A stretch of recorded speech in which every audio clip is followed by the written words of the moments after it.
Add a solid layer. Next add a text layer. Duplicate it, and change text. T for opacity. Add keyframes to opacity.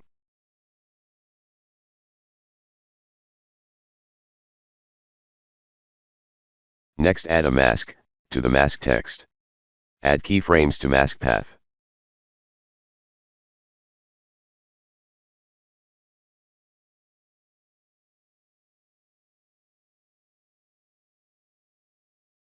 Increase the feather.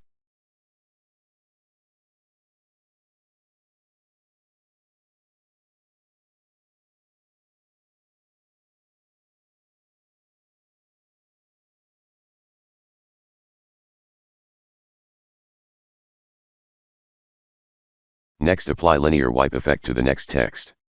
Use transition completion for fading. Increase feather. Add keyframes to the transition completion.